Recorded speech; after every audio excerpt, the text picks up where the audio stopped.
14주차 2교시는 선정된 사업 아이디어에 대한 본 사업 타당성 분석에 대해서 알아보도록 하겠습니다.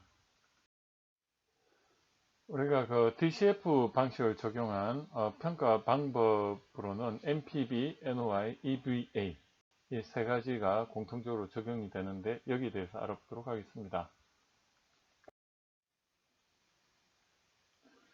현금 흐름 할인에 대해서 한번 알아보도록 하겠습니다. 이 현금 흐름 할인을 우리는 DCF라고 하는데요. 이게 다른 말로 Discounted Cash Flow라고 하거든요. 그래서 이거는 이제 공통적으로 우리가 이 사업 타당성 분석에서 그 가치 분석에는 공통적으로 쓰여지는 기법이라고 보시면 되고요. 이게 다른 게 아니고 현재 가치로 이렇게 환산하는데 우리가 현재 가치를 미래로 계산할 때는 밑에 한번 보시면 우리 90.9에다가 1 플러스 0.01을 곱하면 미래의 복리 계산을 하면 100이 되는 거죠. 여기서 할인율은 10%니까 여기 0.1이 되고 그죠. 그래서 여기서 보시면 요게 할인율이 되는 거죠.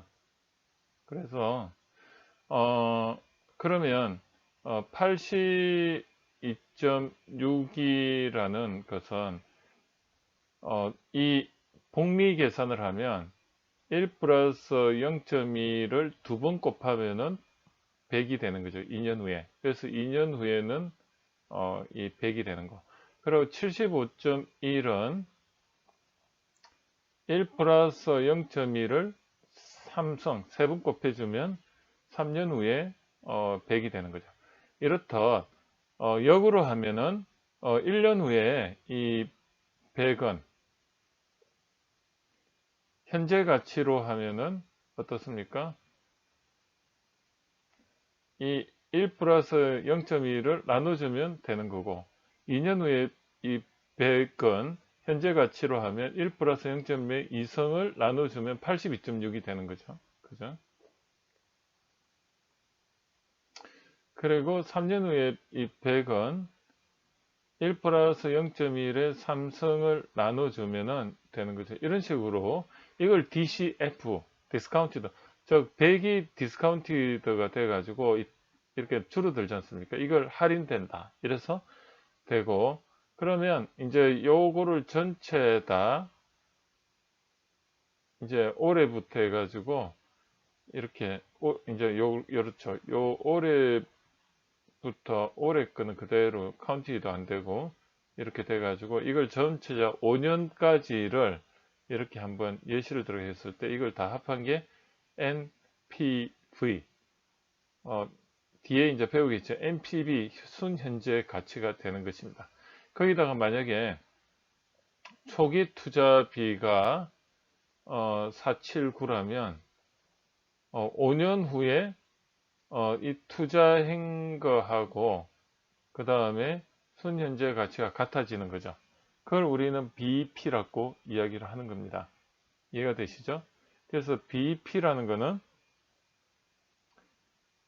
BEP를 브레이크 이븐 포인트죠. 투자되는 비용과 현재 가치가 일치하는 시점이 언제냐? 2025년이 VP가 된다. 뭐 이게 엄밀하게 말하면 또 다른 요소들이 있지만 그런 식으로 이해를 하시면 됩니다. 그래서 DCF 방식을 적용했다. 이거는 우리가 여기 뭐 MPB, NOI, EVA에 기본적으로 똑같은 개념이 들어간다. 그렇게 말씀드릴 수가 있는 것입니다. DCF 방식을 적용한 MPB 가치평가 방법에 대해서 알아보도록 하겠습니다. 이 순현재 가치법은 앞에서 그 DCF 방식에서 그렇게 디스카운티드 캐시플로우가 된 것을 전체를 합한 거라 보시면 돼요. 그래서 이 우리가 보면 이제 NPV 방식을 한다는 것은 어느 시점에서 하느냐 NOI나 EVA 마찬가지지만 요 사업 타당성 분석 이 부분에서 하는 거죠. 그러니까 1단계 사업 아이디어가 이제 정확하게 나왔을 때 사업 아이디어가 정확하게 나왔을 때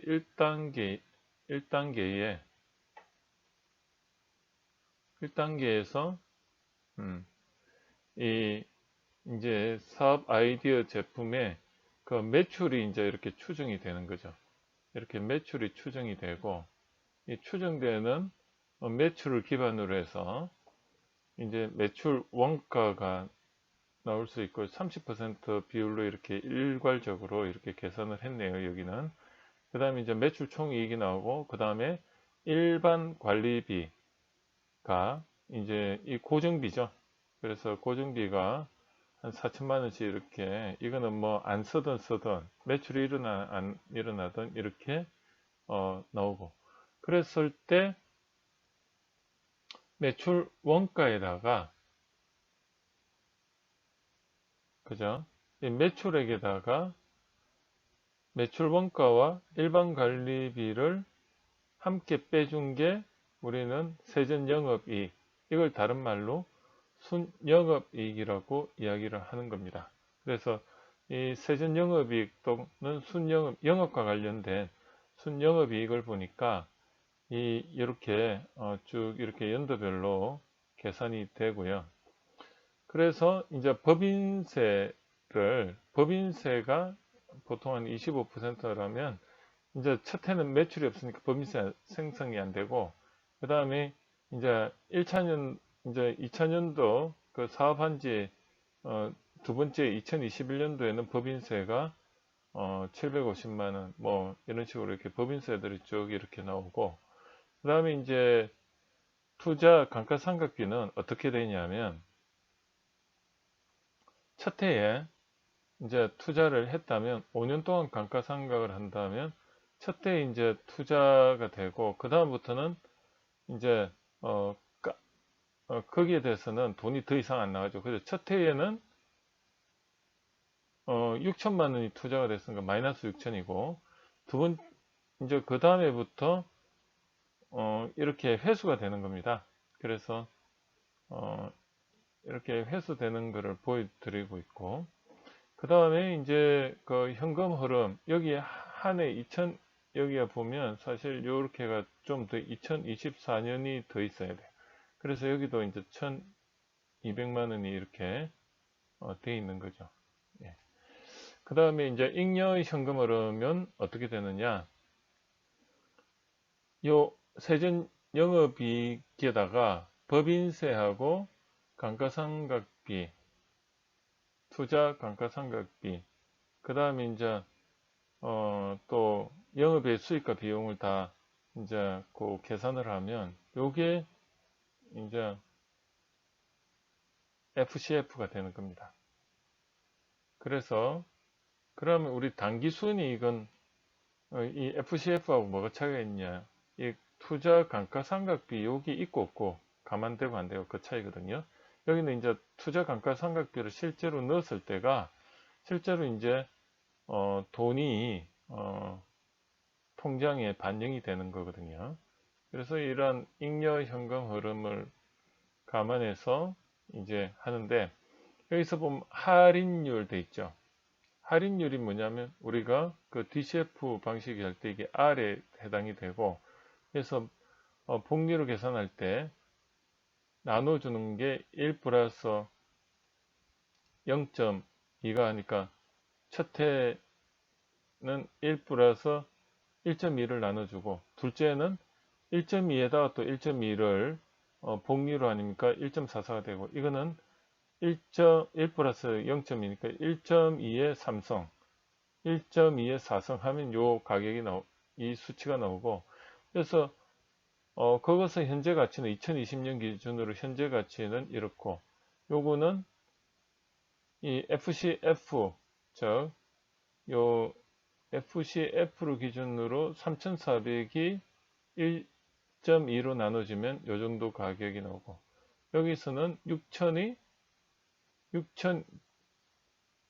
정도가 이 1.44로 나누면 이렇게 나오고, 이래서 전부 다 이렇게 DCF 방식으로 해서 현재 가치로 이렇게 환원을 하고,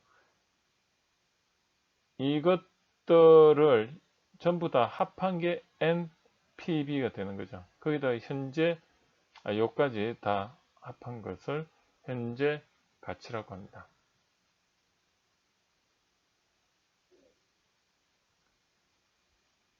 이해가 되시죠? 그래서 이 NPV 현재 가치는 이 감가 투자 상각비까지도 여기에 반영이 된 거다. 그래서 NPV 방식으로 했다는 거는 DCF 방식의 어떤 현금 디스카운트가 된 그 금액들을 전부 다 합하고 거기다 투자 감가상각비까지 개념이 여기 반영이 되어 있다. 그래서 이게 NPV 평가 방법입니다. 근데 이게 가장 직관적이고 이해가 가능한 가치 평가 방법이라고 보고요. 그래서 이제 기업들 기업 기술 가치 평가를 한다는 것은 이제 가치 평가를 한다는 것은 뭐 제품의 이런 매출을 가지고 제품 하나를 가지고 할 수도 있고요. 아니면은 기업 전체의 매출 가지고 할 수도 있고, 그러면 기술로 해서 파생되는 매출은 어떻게 할까요?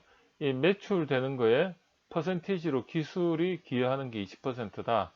그러면 가치평가 전부 다 한 데다가 곱하기 20%를 해주면 그게 기술로 인한 가치평가가 되는 겁니다.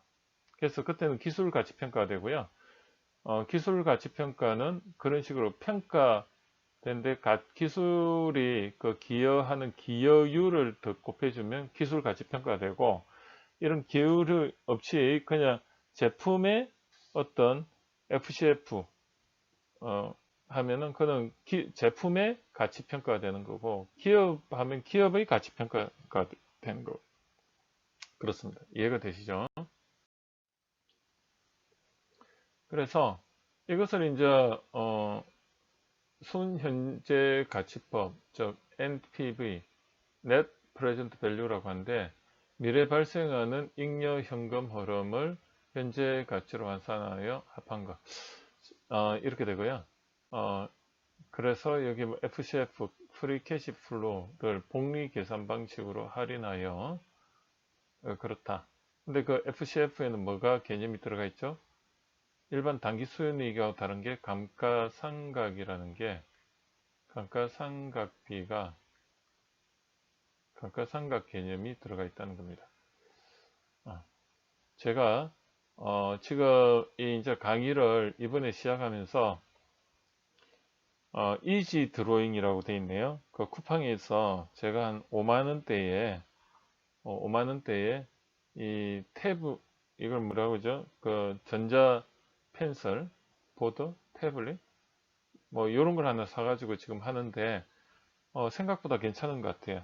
그래서 이걸로 해보니까 그냥 펜 쓰는 것보다는 조금 아직 익숙하지가 않은데 뭔가 이렇게 적으면서 하기에는 굉장히 편리합니다. 자, 그래서 조금 여러분들한테 이제 조금 더 한 차원 높은 고퀄리티의 강의가 가능하지 않을까. 그리고 이제 다음에 제가 강의를 할 때는 이렇게 안 하고요. 지금 PPT가 버전 업이 된 거는 여기에 영상이 이렇게 같이 얼굴이 나옵니다. 그런데 지금 제가 강의하는 거는 집에서 하는데 여러분이 상상에 맡기겠습니다. 그래서 아주 뭐 얼굴을 보여드리면서 하기에는 무리수가 있기 때문에 그렇게까지 제가 하면 너무 힘들어서 무엇을 갖춰서 하기에는 너무 힘들어서 그건 이해를 해주시고, 이번 차수에 하기에는 이런 내용을 일단은 좀 집중적으로 하고요. 다음에는 좀 더 이제 세련되게 영상미에도 좀 관심을 가지고 예, 영상의 그 미를 추구하는 강의를 하겠습니다. 그러면 이 MPV를 수식으로 한번 보면 여러분들 막 시그마 나오고 하면 벌써 골치 아프죠. 그런데 별거 없어요. 그냥 그 해당 연도 가치에다가 이 복리 계산을 이게 1년 후에는 이게 t가 1이 되고, 그리고 2년 후에는 t가 2가 되고, 요 지수가 3년 때는 세 번을 복리를 하니까 t가 3이 되고, 그거밖에 없어요. 그렇게 해서 여기에 넣어주고, 그 다음에 이제 감가상각 외에 그 초기에 그 투자하는 거 있지 않습니까? 토기 투자 자금은 이렇게 넣어서 이렇게 전체를 하면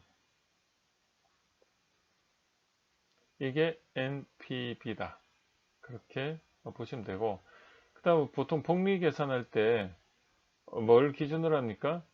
은행 금리죠. 그걸 우리는 양도성 예금이라고 합니다. 이게 CD 금리인데 우리가 뭐 예를 들어 가지고 그 은행의 이자라고 생각하시면 돼요. 은행 이자. 그래서 우리가 이자를 기준으로 했을 때 지금 현 한 3.12%가 되네요. 이자가. 그 정도를 우리가 지금 만약에 지금 3년 후에 100만 원이다. 그럼 그게 현재 얼마일까? 그럴 때 금리를 따지면 그만큼 디스카운트 하면 90만 원대겠죠. 그렇게 나오는 것입니다. 그래서 그 순현재 가치법을 제가 이제 또 뭐 H업체 해가지고 예시를 이렇게 들었는데요. 앞에도 이렇게 간이사업 타당성 분석을 할 때도 잠시 나왔습니다. 그래서 여기가 선풍기를 만드는 업체인데 지금 매출이 한 연도별로 1억 9천 나왔고, 그 다음 2020년도에는 7억, 그 다음에 내년에 15억, 30억 이렇게 나와요. 근데 이런 매출을 추정하는 게 어떻게 추정한다? 이건 순수하게 그 회사의 담당자가 추측하는 수밖에 없어요. 이건 정말로 그 추측이에요. 이게 어떻게 바뀔지도 모르고 코로나 사태 때문에 지금 예측이 안 맞지 않습니까? 그렇지만 그럼에도 불구하고 이렇게 추측을 하는 겁니다. 이거는 그래서 여러분들 사업을 하는데 저는 이 기술이라는 거는 뭐다? 경험이다. 어떤 경험? 현장에서 감이다, 감. 그런데 감을 이런 식으로 표현을 하니까 결국은 이게 고무줄이죠, 고무줄. 그래서 이 매출 추정이 정확하게 잘 되지 못하면 가치 평가도 사실은 그렇게 정확하지가 않습니다. 그게 기술 가치 평가의 한계입니다. 그래서 이렇게 가치 평가해 줍니다 하는데 어디서 가치 평가를 하냐면 기술 기부에서 이제 가치 평가를 할 때는 굉장히 이것을 보수적으로 보고요. 그리고 우리가 그 감정 평가원 있죠. 거기 감정원 거기서도 기술 가치 평가를 하는데 그때는 몇 배로 더 이거를 확대를 하고, 그리고 기업 기술 가치 평가사와 같이 이런 사람들은 그 중간 정도 되는 거죠. 그래서 기술 가치 평가사는 보통은 이제 본인이 그렇게 가치 평가를 하고 도장을 여기다 꽝 찍어주면 거기 하나의 그 공인 정서가 될 수가 있는데, 이제 그 매출 이걸 평가하는 거는 어떤 근거를 가지고 해야 되기 때문에 보통 이제 시장을 조사를 하죠. 공인 어떤 시장의 그 자료를 조사해가 거기에다가 뭐 퍼센티지율로 시장 점유율을 반영해서 한다든지 아니면 경쟁 제품 대비 시장 점유율을 한다든지 이런 식으로 해서 조금 더 이 추측의 그 어떤 자료를 조금 백업을 하는 거죠. 그래서 여기다가 이제 매출 원가를 감안하면 매출 총이익이 되고, 여기에 일반 관리비를 또 감안하면 세정 영업이익이, 이게 뭐죠? 영업과 관련된 순영업이익이라고 했죠. 이게 순영업이익입니다. 그죠? 그래서 이제 여기에 이게 에비타죠. before TDA 이게 뭐냐면 I가 여기에 해당이 되고 법인세가 T 여기에 해당이 되고 투자 감가상각비가 DA 여기 D가 유형 감가상각비, 아몰타이제이션 이건 무형 감가상각비. 그 다음에 이제 이것을 다 감안해서 플러스 마이너스 하면 이게 이제 현금 흐름이 되는 게 현금 흐름이 이렇게 나오는 거죠. 그래서 여기서 보면 뭐 예를 들어 가지고 2019년도에 세전 영업이익은 여기다가 요거하고 일반 관리비 요걸 빼준 게 요거 나오고 여기다가 요 세 가지를 전부 다 다시 감안을 하면 이 금액이 나오죠. 그래서 이것들이 전부 다 똑같습니다. 그래서 현금 흐름 그런데 이제 우리가 그 CD를 기준했는데 여기는 CD 하면 3%가 되지만 그냥 뭐 할인율 한 10%로 그냥 임의로 줬을 때 1년 후에는 어떻게 되죠? 이렇게 이제 나오는 거죠. 여기 나눠주는 거죠. 그래서 이것을 나눠주면은 현재의 가치가 이렇게 나오는 거죠. 그것을 이렇게 전부 다 합한 게 이렇게 나옵니다. 그죠? 현재 가치.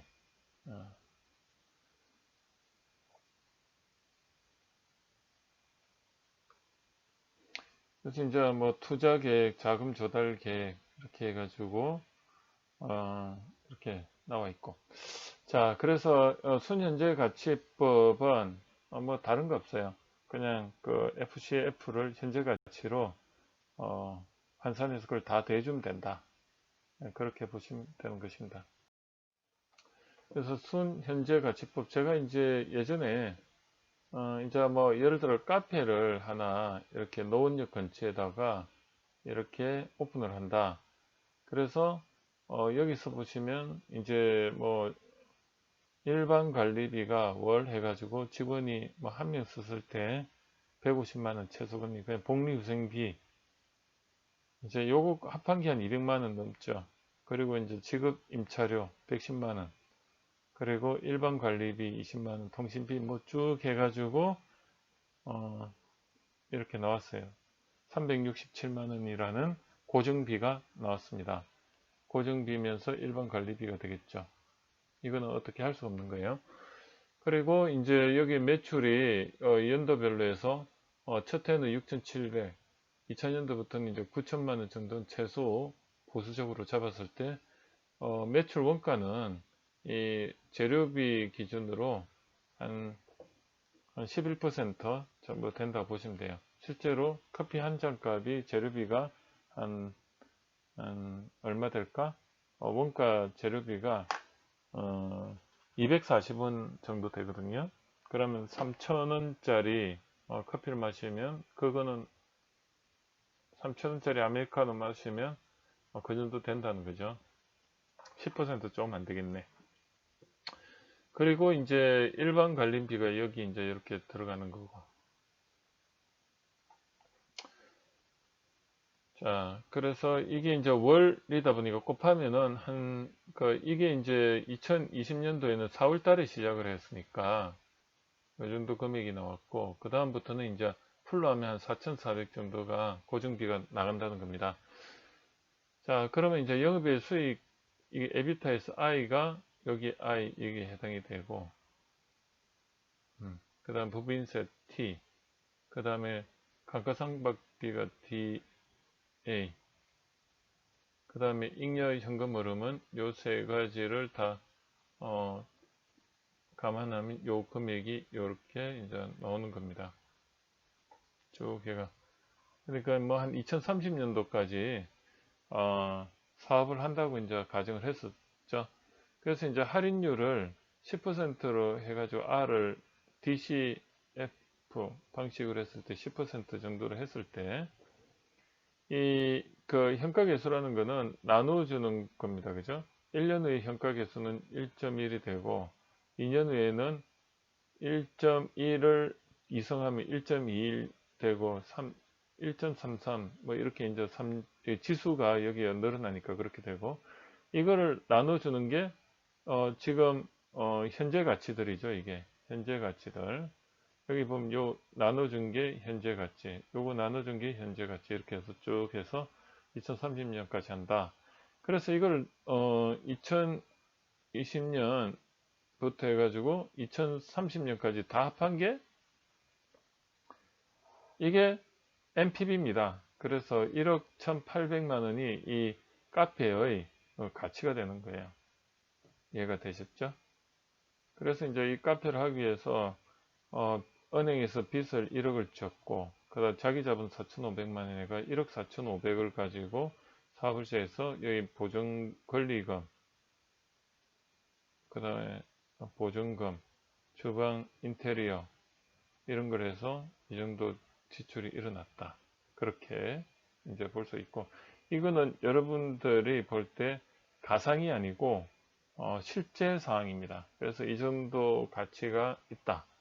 근데 이게 이제 제가 볼 때 보면 요즘 카페가 돈을 버는 구조는 아닌 것 같아요. 이게 10년 동안에 1억 1,800만 원의 가치라는 게 여기 보면 이제 매년 그 당기순이익을 현재 가치로 이렇게 당기순이익에다 그 감가상각비한 그 현재 가치잖아요. 그러니까 1억 4,500의 이제 해가지고 하루 종일 붙어 있고 하는데, 우리가 이제 버는 게 가치가 뭐 한 1년에 한 2, 3천 되는데, 그러니까 이거 직원 서가지고 자기가 이제 가져가는 돈인데, 이 정도 노력이면 뭘 해도 다른 걸로도 그만큼 또 벌 수가 있는 거죠. 직장을 다니던 뭐 다른 걸 해도 한 3천만 못 벌겠습니까? 그러니까 이게 카페가 돈을 버는 구조는 아니다. 이런 걸 알 수가 있습니다. 그리고 카페가 이게 경쟁이 치열해서 계속 투자가 일어나야 되거든요. 그러면 한 뭐 10년까지도 안 가고 한 2, 3년 되면은 또 뭔가 인테리어를 해가 이런 거 벌었던 거를 다시 재투자를 해야 돼요. 그죠? 재투자를 하고 계속 재투자하면 이게 PC방하고 좀 비슷한 것 같아요. 컴퓨터가 라이프 사이클이 그래도 성능이 한 3년은 가는데 그 다음에 못 가거든요. 그럼 또 투자하고 벌었던 거 또 투자하고 그러면 돈을 못 버는 구조입니다. 그래서 보통 어떻게 하냐, 한 1, 2년 이렇게 하고 한 3년 정도 됐을 때 운영이익으로는 돈이 안 되고, 이건 다 운영이익이잖아요. 운영이익으로는 돈이 안 되고 처분이익, 그렇죠? 남한테 팔아버리는 거죠. 그래서 권리금 내가 6천 들고 들어갔는데 이 권리금을 한 없이 난 제일 좋은 거는 이 권리금 없이 들어가 가지고 권리금 받는 거하고, 그죠? 그러면 6천이라는 권리금이 어떻게 보면 생기는 거지 않습니까? 이게 어떻게 보면 돈이 남는 장사일 수도 있고, 그래서 또 다른 데 가서 또 세팅해가 또 권리금 받고, 그러니까 한마디로 창업을 해가지고 그 창업한 거를 분양하는 거죠. 그게 어떻게 보면 여러분들한테 사업의 비즈니스 모델이 될 수 있다는 걸 알 수가 있습니다.